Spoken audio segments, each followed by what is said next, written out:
If you like this video, make sure to subscribe to our channel and hit the notification bell icon to get the latest updates.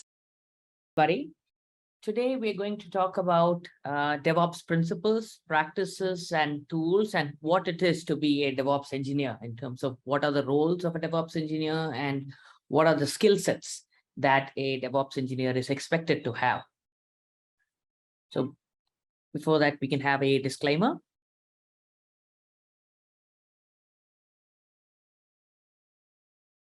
Right. So the agenda for today is, first of all, we're going to talk about the DevOps principle and how is it related to CAMs.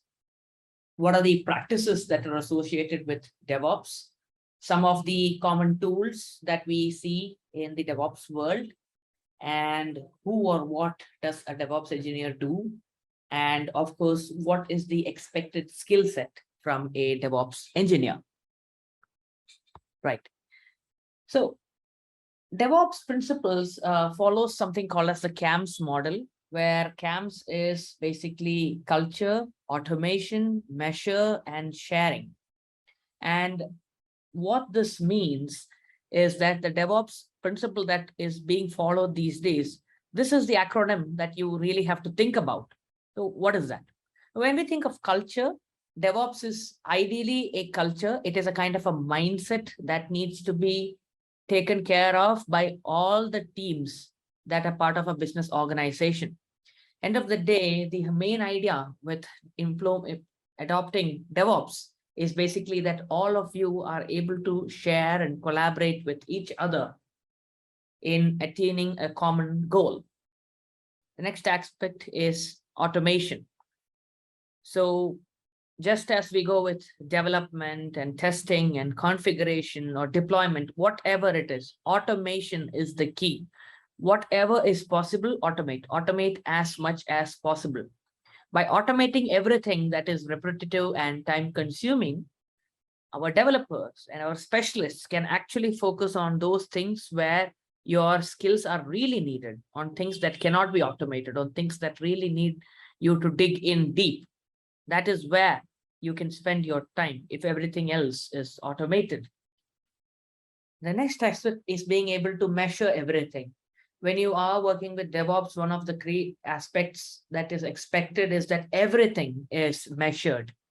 All aspects of the system is measured, in being able to understand how is the system working, what are the issues with it, and then working with this data and improving it. And finally, sharing. This is again a cultural aspect where all the teams are ready to share, whether it is feedback, whether it is best practices, whether it's learnings, knowledge among all the other teams.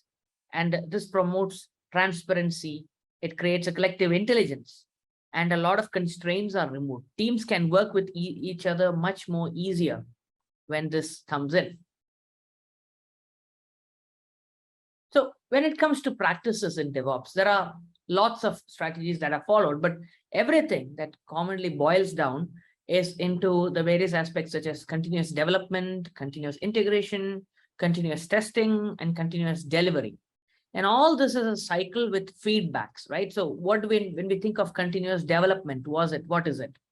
Well, it basically is your day-to-day tasks of developing the application.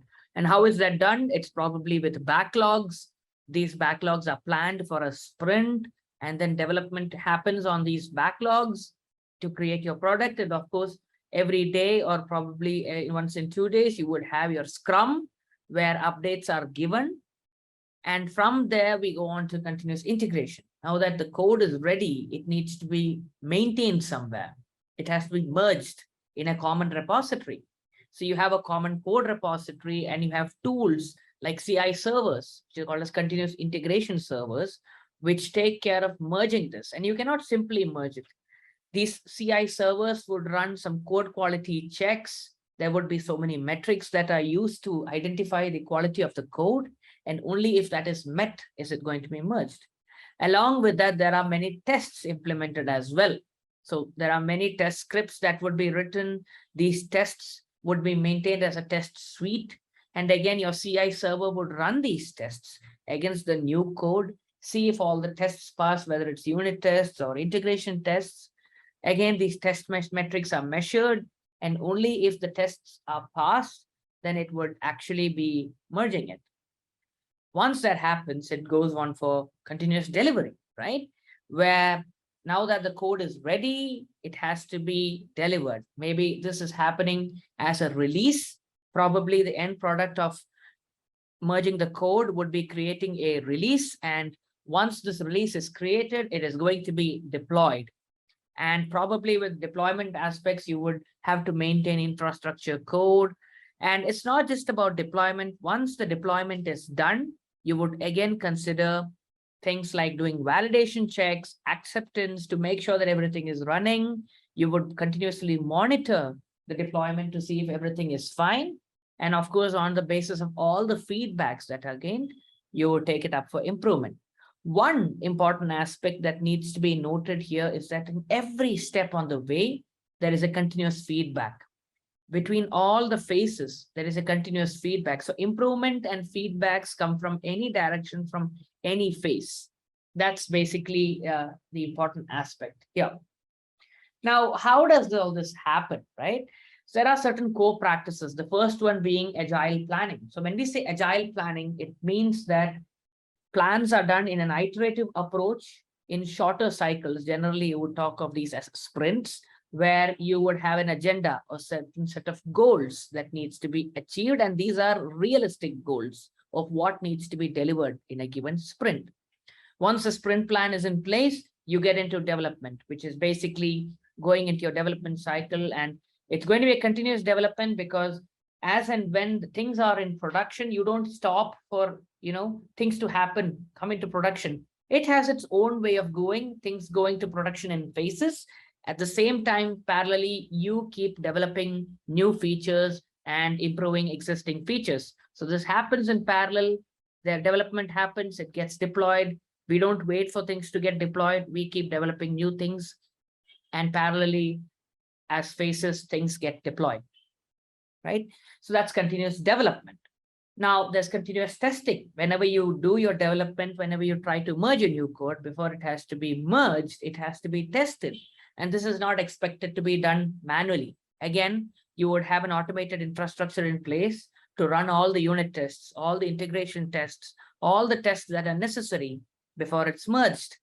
And for that, how do we do that? We use continuous integration. Continuous integration tools are what is used to take care of checking code quality checks or doing automated tests. And finally, if everything is good, it's going to finally merge your feature code or your improved code into the main code.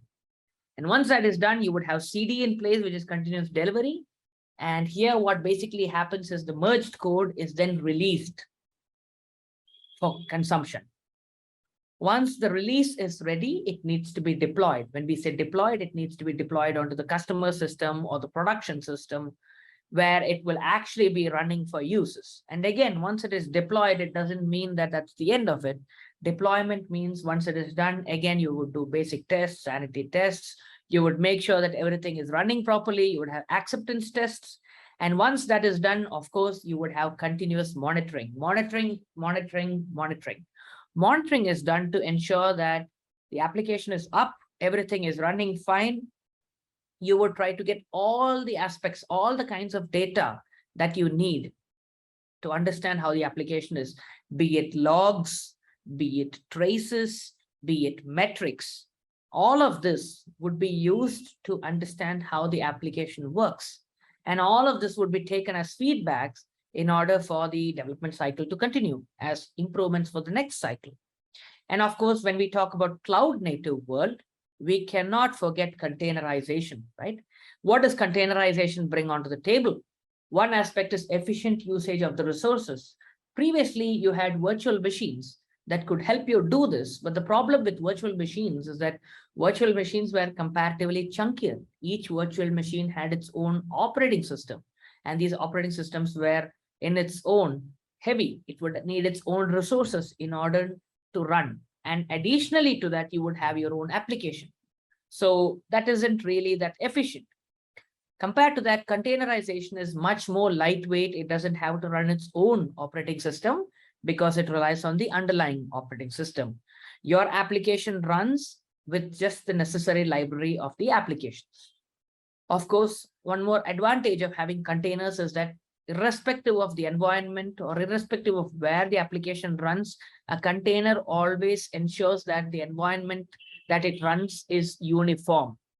So this makes it easy for a developer to try running the application on their local laptop or in production, because the environment that is going to be maintained by this container would more or less be same. When it comes to tools for DevOps, there are a lot. This list that we see here is huge enough in itself, but this is not expansive. There are so many tools, and every day there are newer and newer tools coming out when it comes to DevOps.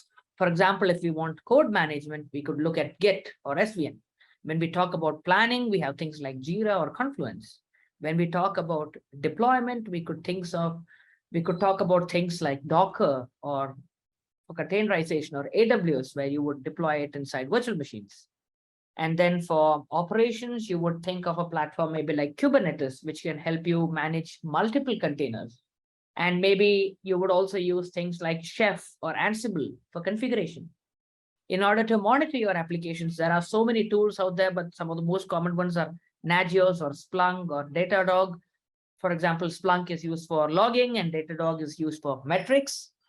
And then for release and continuous integration, you would use things like Jenkins or CodeShip or Bamboo. And for tests, you would use things like Selenium or JUnit. And of course, for builds, depending on the language, you would have different technologies. For example, if it's Java, you would use Maven. If it's Scala, you would use SBT or Gradle, if it's again Java, or NPM for Node. So depending on which programming language, they would have its own building setup. But the most important aspect that you need to look over here is the DevOps cycle. If you look at it, there are several stages to it. There is coding, there is building, there is testing, there is releasing, there is planning, there's deploying, operating, monitoring. All this comes under the purview of DevOps. And all these are the kind of tools that are used for these things. When we look at some of the most common tools that came in within 20 and 21, we have something like Gradle or Maven for Java. Git, of course, is the most common tool that is used for code repository management. Jenkins and Bamboo are some of the most common ones that are used for continuous integration. Docker to maintain containers. Kubernetes as a platform to maintain multiple containers. Puppet or Ansible is a very common configuration management tool, and Nagios is for monitoring. So the whole takeaway from here, irrespective of the tools, because tools come and go, and you would have so many new tools coming into the picture, what is very important as a DevOps engineer to realize or understand is this particular cycle where you have code, build, test, release, deploy, operate, monitor, and plan. These are all the purviews that you are expected to know, and these are the kind of tools that on a day-to-day basis you would work with. So who is a DevOps engineer? As you see, the DevOps engineer has a large area under their bucket of purview, right? Be it deployment or building or testing or monitoring. There's a lot of things that a DevOps engineer is expected to know. So the DevOps engineer is a person who brings process, tools, and methodologies in a balance. A DevOps is a person who is very technically sound. This person knows how to write automation. This person is someone who knows how to write documents and specification of all the different kinds of features that are available from the server side, at least, in terms of the configuration, in terms of the deployment. This is a person who knows how to do monitoring, how to understand the ins and outs of how the application is behaving, what is going wrong with it, and being able to find the root cause to it. A DevOps engineer is a person who knows how to handle and manage infrastructure, which means being able to work with infrastructure services hands-on. And of course, DevOps is an engineering person who knows how to deploy applications and manage applications in the cloud. So these are the expectations from a DevOps engineer. Of course, it varies here and there, but always the expectations from a DevOps engineer is automation, monitoring, on-call, being able to do root cause analysis, identifying problems, and providing valid feedbacks for improvements. So what are the skill sets that we expect from DevOps engineers these days? First of all, a technical background, which is expected. As a person who needs to know a large set of tool skills, it is expected that your technical background is really good. Additionally, as a person who will be working a lot with automation tool experience is important. One aspect we see commonly happening is that generally DevOps engineers come from being developers. They start as software developers. They get the mindset of how a software should be developed so that it can be deployed and monitored. And from there, they move on to being a DevOps engineer. So invariantly, one of the aspects that DevOps engineers need to know is they should have programming skills. They should know how to program. It's not just about writing scripts or automation, but they should also be able to understand programming. They should be able to understand a particular application from a code perspective. They should know database systems. Essentially, they are the ones who would help with developers. They would kind of monitor all the metrics and see how can database systems or application systems be improved? How can they be fine-tuned? So when it comes to application metrics or application systems, you need how to fine-tune them. When it comes to database systems, you need to know what kind of queries could be expensive. How do you optimize queries? How do you optimize a database system? These are the kind of things that are expected.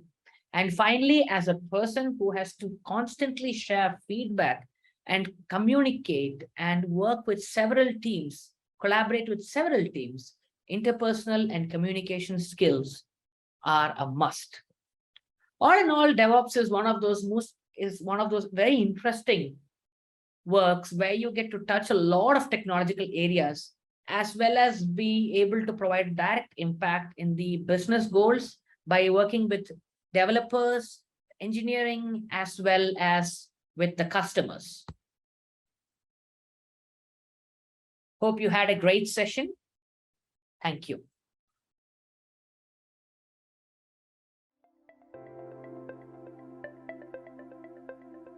Thank you for attending the session. I hope you all enjoyed it. Don't forget to like and subscribe to our channel. Also, feel free to ask your questions in the comment section below, and we will reply to them at the earliest.